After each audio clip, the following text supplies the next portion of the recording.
Morning, everybody. Out in the garage again today. Got what I think is going to be a fun little project for you, but you do get to stare at my messy garage in the background. It happens. It's a work in progress.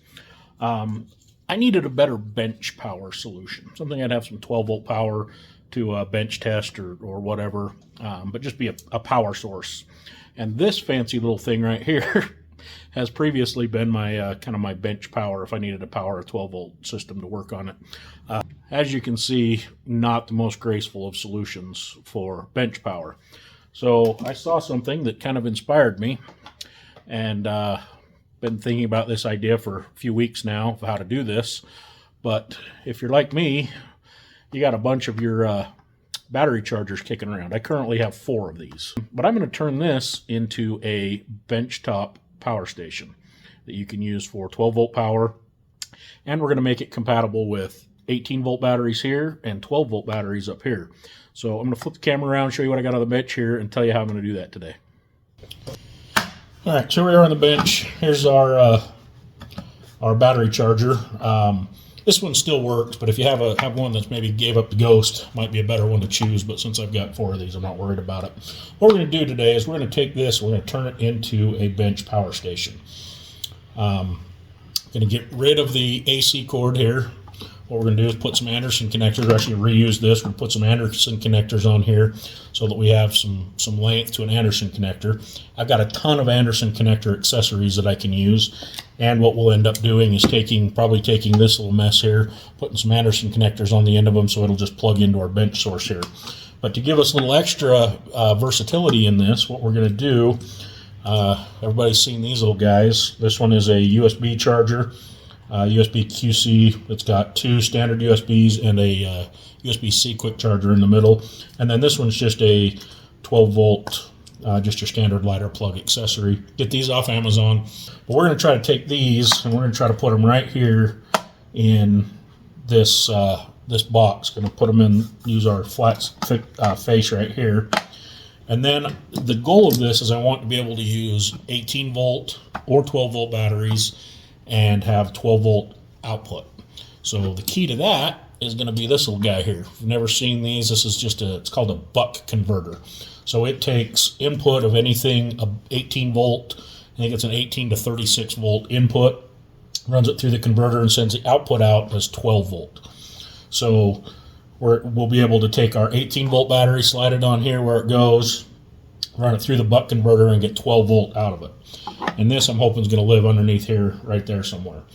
At the same time, I want to be able to still use, if I have a 12-volt battery to power it, I want to be able to put a 12-volt battery in there and bypass the buck converter and just get 12-volt out of our 12-volt battery. So to do that little bit, we've got a simple little switch here. It's a on-off-on switch. Flip it down is on, middle is off, up is on a separate circuit. Has 3 prongs on the back. Basically, it connects 2 of those when you do it one way, connects the other 2 when you do it the other way. So what we're going to do with this little switch is it'll be off in the middle, obviously, so we'll shut the whole power station off. But if you flip it one way, it will take power from the 18 volt, run it through the buck converter, run it through this switch, and power everything downstream.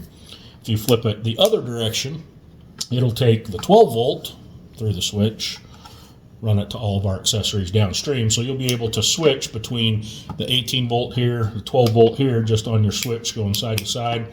And that basically what that does, that kind of isolates our 2 batteries so that you don't have to worry about batteries potentially feeding back through here if you have 2 batteries sitting on it, that kind of thing.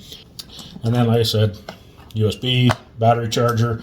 And I'm going to try to fit this switch. I might have to fit this switch over here on the side somewhere. I'm hoping to maybe be able to get it down in the bottom right here so everything's right here on this face. I did pull this case apart to see feasibility of this project the other day, and I think it's feasible. Never done this before. This is a on-the-fly build, so we'll see. To mount these switches, an inch and an eighth hole saw is the best. Punch that hole out, pop those through, and screw the ring on. And to mount the switch, I got just a regular old step bit that'll run up to a 3/4 inch hole or 7/8 hole, I can't remember. That this will just pop in through the plastic thing. But we're going to dive into this. First thing we're going to do, take this case apart and see what it looks like about getting these mounted right here. These are Torx bits. I happen to have a bit, the correct bit that fits my driver, which is miraculous in and of itself, but make buzzing this apart a little easier using a driver and a Torx bit.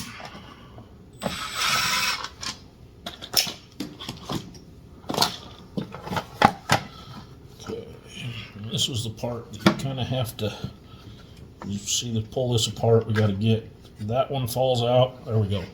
On these, the red and black here coincide to your hot and your ground on your battery.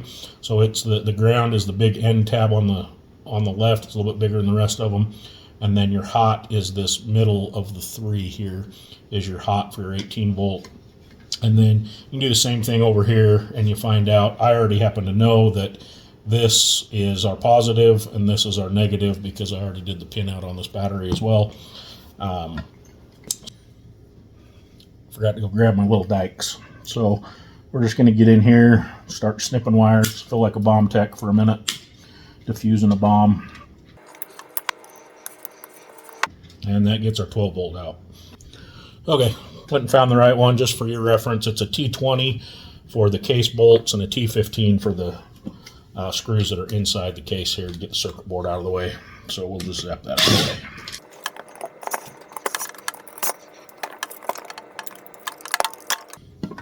And just like that, we're empty.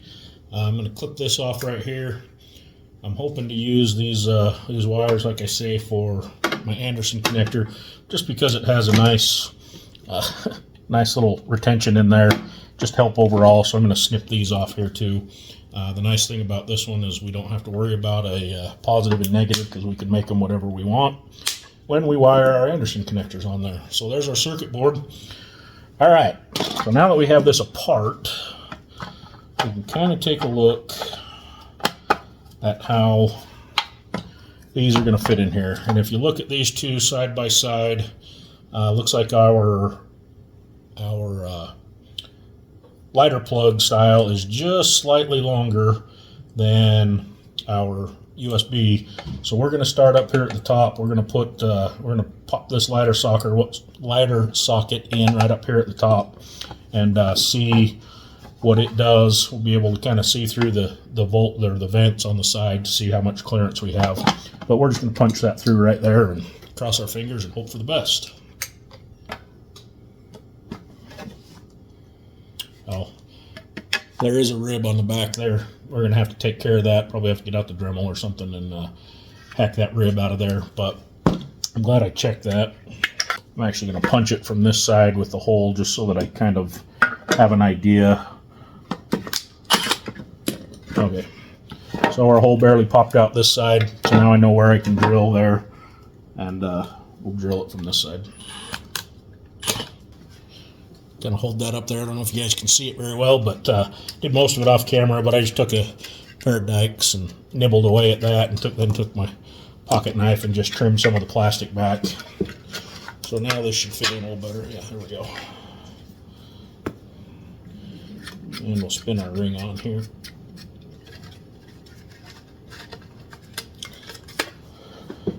So in an effort to maximize clearance in here, these spade plugs are a little bit off center, so I'm orienting them so that the one that's farthest from the center is back here on our, just to give us a little more room under here. But that one's going to fit. Looks like it's going to work no problem.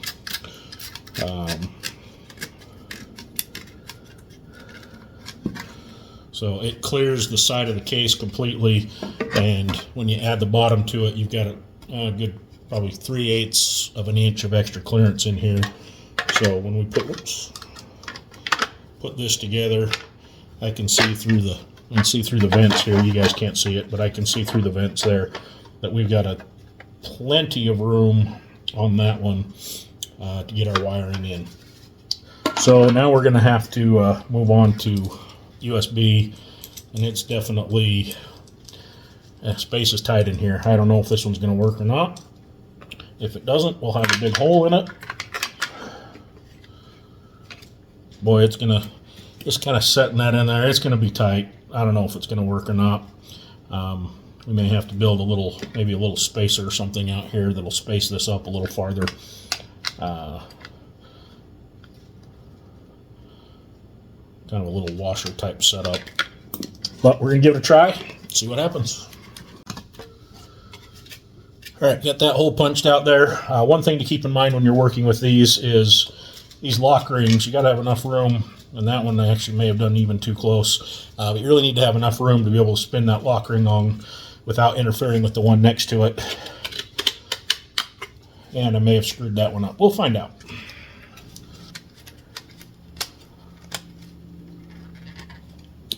And I got those about as close together as I possibly could. They're actually hitting each other here on the front just a touch, and the rings on the back are making just a little bit of contact. So I am going to have to get a little creative in how I get these tightened down. All right, after a little bit of a wrestle there with the screwdriver, actually kind of work that around and get those together. They're in there good and tight, and they're both poking out where I want them. All right, let's put the bottom on there. And good news, looking in from the side here, I can see we've got clearance on those terminals, so we're making good progress. I am going to have to use, looks like some right angle terminals on those to get that one wired, but that worked. So we're well on our way to making this project come together here. All right, bring you guys back in here for real quick.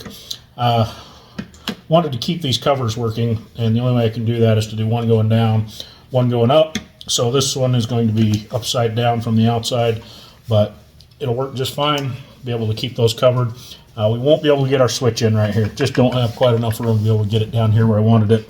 So we're going to bring it around the side over here. I'll punch a hole over here on the side, put it in, but I do want to get our buck converter sitting in here wherever it's going to sit right, so that I know I've got enough room for my switch coming in the sides. It's not going to interfere with this.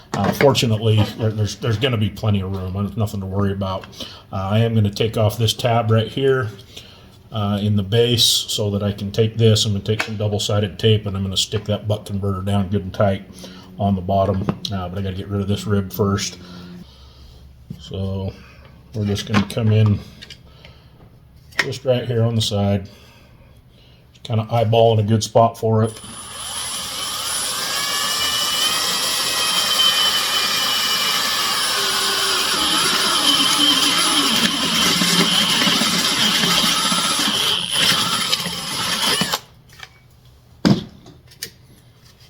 And just like that, we got a hole hogged out. Oh, I'm gonna have to grab my other step bit. That one doesn't go big enough. I'm gonna have to grab the one that does one size bigger hole. All right, ribs going. Double-sided tape on here. We're going to make this permanent, or as permanent as you can get with double-sided tape. This is just the Gorilla version. If you can get your hands on the 3M HVT or whatever it is, that stuff's even better. But we're just going to squish this on real good with this Gorilla tape. Call it good. Mounted. And there's our hole with our switch. I haven't pushed it all the way in, but there's what you got. And I'm just going to orient this so that if you push it to the back, it's going to be the 12 volt. Middle is going to be off. Push it to the front, it's going to be the 18 volt. Bring it back in here. So we're going to start the wirings for this. And first thing we're going to do, we got our buck converter here. It has an input side and output side. The input side, and there's it's marked right on the front of it, so you don't have to worry about it. But for the 18 volt system, we're just going to wire hot to hot, ground to ground on here on that side, and that'll be our 18 volt side of the circuit. For our 12 volt circuit, we're going to come out of the buck converter. We're going to have one ground that's going to go from both of our plugs, ground here, pull the ground off of our 12 volt. This will be the ground off of our other 12 volt, our 18 volt to 12 volt converter, and then our don't need one for our switch. Our switch is going to switch the hot sides. So we'll wire one ground circuit coming off of this, do this to our 12 volt, and do both of our receptacles. Oh, and our plug out the middle here. our Anderson connectors on this wire. All of those will be tied together with a ground. Then give you a little bit of explanation on the hot side. So we'll take the hot side of the buck converter, which is now 12 volt. We'll go to one side of our switch. Then there'll be a common one coming out that will then go to our Anderson connectors and both of these plugs. Then from the other one, we'll go from our 12 volt to the other side of this switch, and then the common will come out. So that's how it's all going to work. I'm going to start wiring this up. I'm going to solder it. I don't usually solder. Typically I'm working on vehicles, and I prefer crimp connectors for vehicles.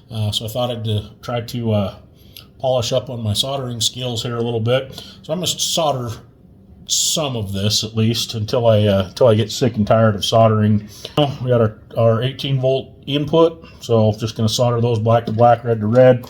I did grab some 16 gauge red and black wire out of my drawer. That'll be the wiring for the rest of it. And of course, shrink tube. Always use shrink tube. Big advocate of it. Works great. So we'll shrink tube everything in here and color match it along the way, I'm sure, because that's how my brain works, is I want things color matched. So anyway, I'll record some of this. We'll see how it turns out. You guys may just end up fast forwarding it, and I don't blame you, but here we go. All right, brought you guys back in. I didn't want to torture you with my soldering skills, so we skipped that part. But I did find, I've got some old solder here, and the rosin in this seems to have gone bad. When you try to solder it, it just sits on top. So fortunately I had some paste solder, so grabbed some paste solder. I've been just spreading some solder or some paste on my connections before I make them, and I managed to make up 2. So they work, they're fine. But I just want to show you a proof of concept here. So I got 18 volt battery. Here's our little connector that we just wired up. It's wired up to the input side of this. So I'm just going to slip it in the battery there, and then grab my meter. We're going to set that on 20 volt DC. And now we're going to go to the output side of our buck converter. Grab hold of it there. And there you can see 12.5 volts or 12.2 volt, 12.3 volts coming out of our buck converter. So it's working. Proof of concept as far as that goes. So now on to some more wiring. So now we've got our ground circuit wired in. It's all in there like that. Now we need to wire our hot circuit. So got to do 2 different things here. This is coming off of our buck converter. This is coming off of our 12 volt plug. Each of these will go to one post on this switch, and I can't remember. I'm going to have to do some continuity testing to remember which post is which on this switch. But it will go like this. I believe it's the outside, and then the inside is the common. Then the common will go from the switch over to the positive side of this, and the positive side of the Anderson. There we go. Now we got it right. But let me do a little bit of continuity testing on my switch and make sure I'm right.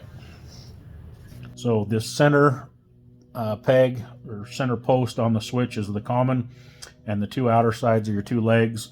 So when it's off obviously. When you switch it one side, it connects the center and it actually connects the center and the one opposite that you flip the switch to. Then when you flip it the other way, switch is flipped that way, connects to that peg, connects the center and those 2 together. So what we're going to do, like I said, one leg will come to one side of the switch, the other leg will come to the other side of the switch, and then we'll take our, this will be our main hot that will go from here to here to here to here. And we'll get that done. I do have some smaller spade connectors since this switch has the tiny spade connectors on it. I went and dug those out. They fit on there. They're quite a tight fit. We're just going to use those spade connectors. Shrink tube to do these connections. I'm not going to bore you with those while I do that, but we'll get those. We'll start doing this, and then I'm just going to go, just like I did before, I'm going to pick up the hot side of our cord, hot side of this, and hot side of this as we go. Okay, here we are. Hopefully you can see in this, but we are ready to go back into the case. So what we've got, here's our 3 wires to our switch. I've just got those zip tied together. I'm actually going to poke them out the hole, hook them up to the switch once I get them outside the case, and pop the switch back in, just a little easier. I've left this middle one long. That's my common. So I know that's got to go on my center post, and then each of those can go on the outside post. Mix and match a little bit, make sure I put my switch in the way I want it. You got a hot and a ground here that will power our USB. Got a hot and a ground here that will power our lighter socket. And then we've got hot coming in from our battery, comes to one side of our switch, will go out through our common. Hot coming from our buck converter, comes out, goes to one side of our switch, will go out through the common. The input to our buck converter is wired just black to black, red to red, coming off of our 18 volt battery spot here, and then our 12 volt feeds it. All of our grounds are tied together, and we're ready to go. I'm going to get this, start getting this, just clipping wires on, set the case back on, and we'll plug in our switch, and then we'll move on to this end down here. We'll put some Anderson connectors on, and we should be good to go. So I'm just going to bring my case up here, and both of these are conveniently marked on the bottom with a positive and negative, so easy to hook up. Hook our ground to this one, hot to this one, move up here, ground goes to this side. My hot's a little short.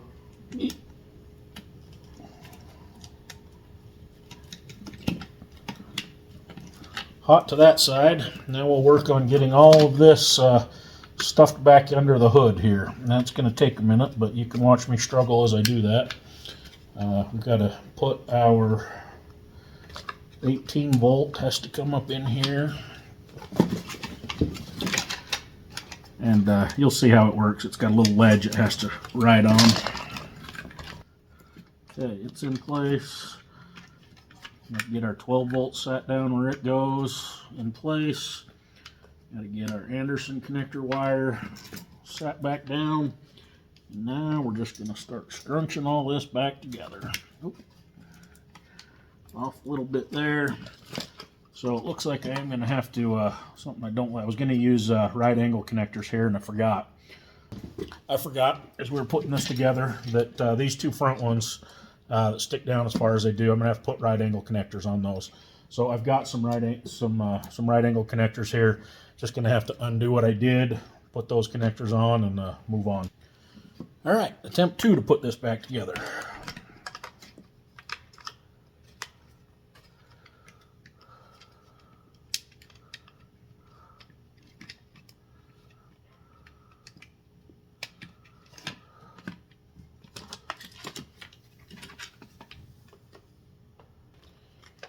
All right, coming upon the trickiest part here.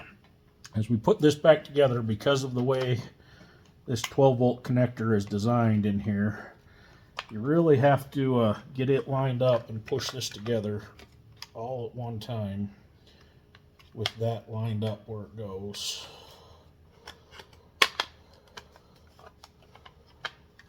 And we're going to get all this to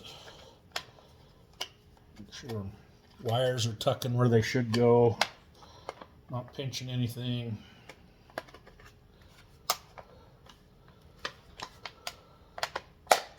Aha! Success. Okay, this end is definitely tight where I've got the one connector in there, but everything just snapped back together. So I'm going to start some screws in there.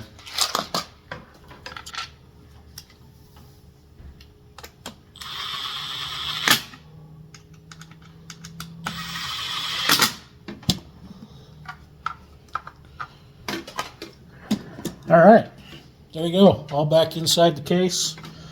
We still got to wire this out here, and we're just going to go ahead and do it. And I've oriented my switch so that when I flip it forward, it should be this 18 volt battery. When I flip it back, it should be the 12 volt battery. So we're just going to snap this in here. There we go. So it is in the off position, so it should be putting out nothing, obviously. But we're going to use the Anderson here. Use this one because I got bare wires to test it.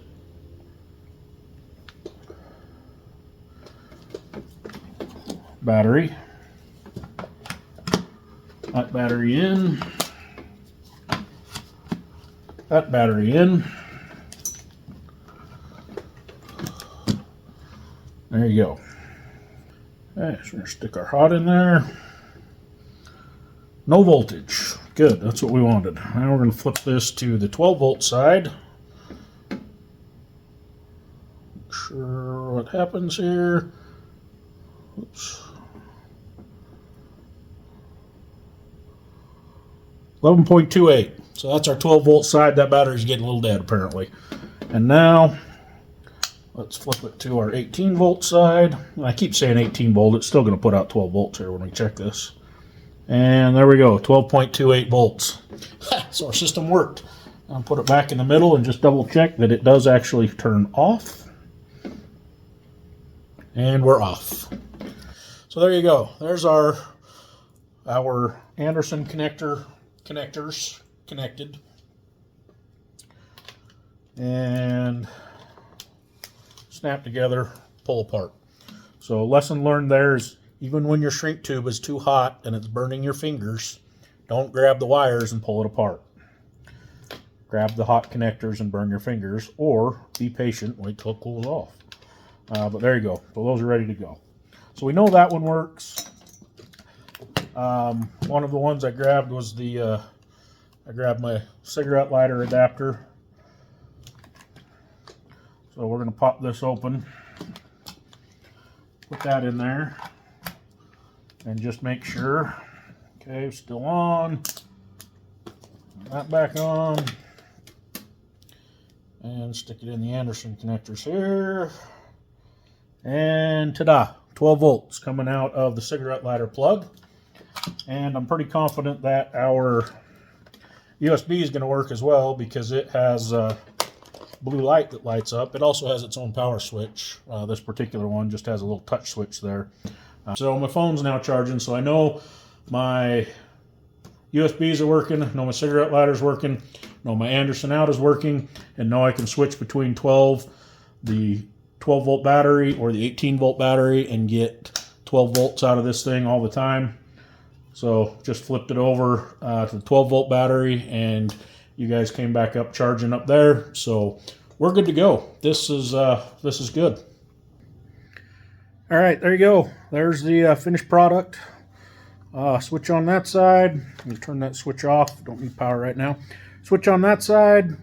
Got two batteries stuck in there. You can switch back and forth between the either the 12 volt battery or the 18 volt battery. Get 12 volt power out of it. No, regardless. So I think that's a neat little bench supply, bench power source. This thing turned out better than I expected it to. This is fantastic.